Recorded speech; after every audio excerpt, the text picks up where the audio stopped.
जम्मू और कश्मीर के हालात हैं, इसके चलते जगह जगह पर एंगेजमेंट्स ऑपरेशनल जो हैं वो जारी हैं।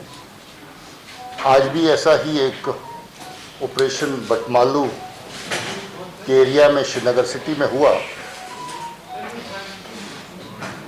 जिसमें 3 दहशतगर्द मारे गए। दुख की बात यह है कि हम लोग जब ऑपरेशन लॉन्च ही कर रहे थे सुबह, very early in the morning, को 3 बजे के आसपास,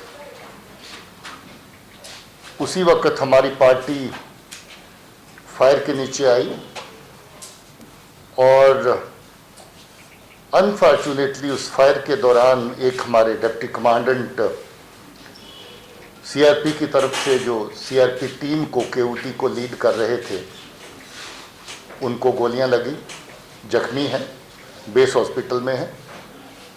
और साथ ही एक महिला कौंसल रियाज जो उस वक्त उसी स्पॉट पे थी, उसको भी एक्सचेंज ऑफ फायर के दौरान गोली लगी और अनफॉर्चुनेटली उसकी डेथ भी हो गई। हमें बड़ा दुख है इस बात का कि एक सिविलियन की जान इसमें जाया हुई। बड़े लंबे अरसे से ऑपरेशंस बड़े साफ सुथरे चल रहे थे, मगर सिटी के हालात के चलते शायद ये अनफॉर्चुनेट वाक़ा जो है औरत की डेथ का भी इसमें पेश आया।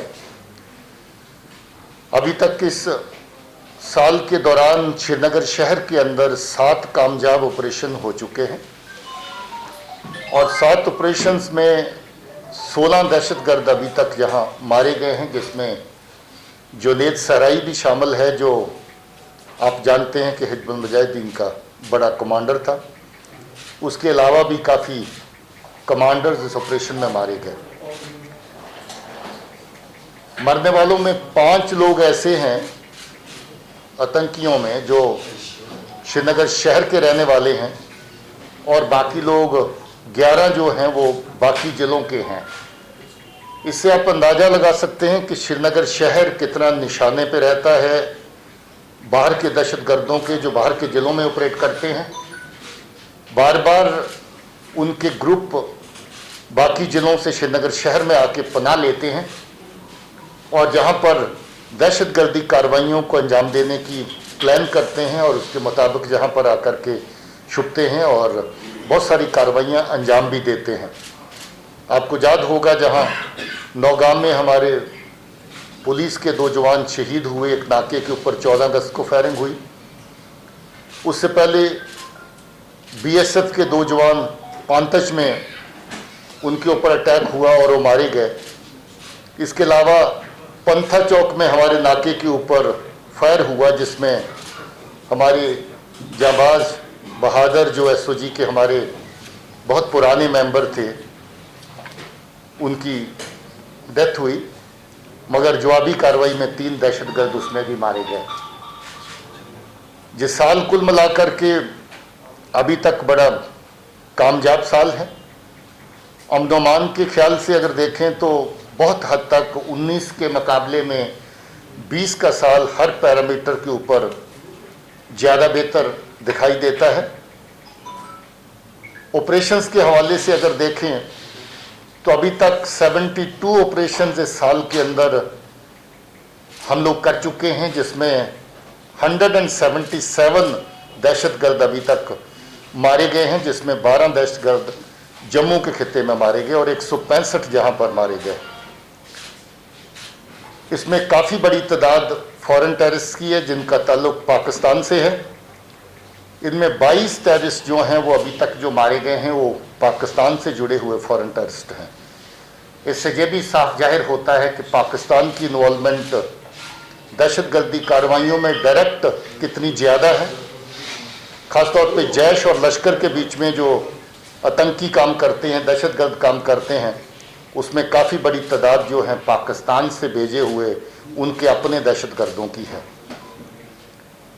मैं ये समझता हूँ कि फोर्सेस जिस तरीके से अच्छा काम ग्राउंड के ऊपर कर रही हैं, आने वाले वक्त में ऑपरेशन के फ्रंट के ऊपर और पीस बिल्डिंग के फ्रंट के ऊपर भी हमें और कामयाबी मिलती रहेगी।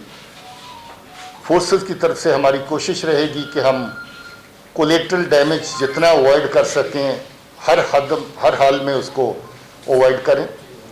हमारी ये भी कोशिश रहेगी, जैसे आपने पहले देखा है कि हम लोग हर जगह कोशिश करते हैं कि अगर कोई दहशतगर्द इवन एक्सचेंज ऑफ फायर के दौरान भी सरेंडर करना चाहता, इस तरह की मिसालें हमारे सामने आई हैं, तो हम उसको मौका दें। बहुत सारे मौके ऐसे दिए भी गए। और हमारी ये भी कोशिश है कि अगर कोई नौजवान बच्चा गलत रास्ते पे चला गया है, उसको वापस लाएं। इसकी एक नहीं बल्कि बहुत सारी मिसालें हमारे पास पहले से हैं। बहुत सारे बच्चे वापस लौटे हैं, ख़ासतौर में साउथ कश्मीर में। उनका जिक्र हम ज़्यादातर नहीं करते क्योंकि उनकी अपनी सुरक्षा, उनकी अपनी सेफ्टी का सवाल रहता है, मगर 20 के करीब ऐसी तादाद लोगों की है जो दहशतगर्दी ज्वाइन करने के बाद भी वापस लौट करके अपने परिवार के साथ फिर से मिले हैं। मैं फिर से अपील करना चाहता हूं नौजवान बच्चों को भी कि वो गलत रास्ता अख्तियार ना करें, क्योंकि आपका गलत रास्ता न सिर्फ आपको खतरे में डालता है बल्कि हमारे समाज को, हमारे माशरे को, हमारे लोगों को खतरे में डालता है।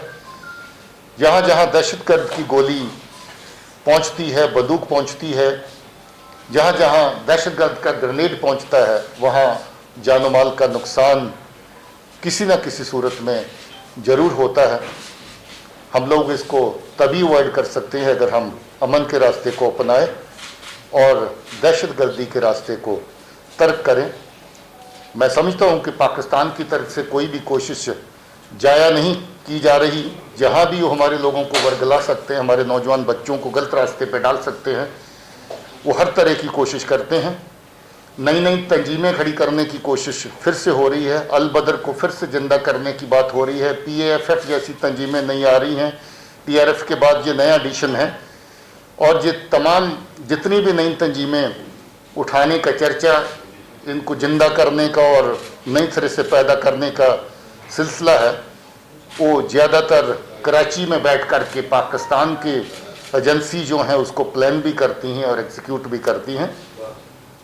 हम सख्त मजम्मत भी करते हैं इस तरह की कार्रवाइयों की, और हम समझते हैं कि हमारे बच्चों का जो अपना हक है अपने आप को बिल्ड करने का, अपने कैरियर्स को बिल्ड करने का, अमन और शांति में रहने का, हमारे लोगों का जो हक है, उसके साथ बहुत बड़ी हद तक इंटरफेरेंस जो है पाकिस्तान और उसकी एजेंसीज की तरफ से होती है। मैं फिर से जो हमारी महिला जिसकी जो रात वाले ऑपरेशन के दौरान एक्सचेंज ऑफ फायर में डेथ हुई, उस पर खेद व्यक्त करता हूँ। अनफॉर्चुनेट लॉस है और मैं उनके परिवार के साथ भी हमदर्दी जाहिर करता हूँ और ये भी दुआ करता हूँ कि हमारे ऑफिसर जो CRP की तरफ से जो ऑपरेशन के लीडिंग रोल में थे वो इस वक्त जख्मी हैं, क्रिटिकल हालत में हैं, और उनकी तंदुरुस्ती के लिए भी दुआ करता हूँ। Any question?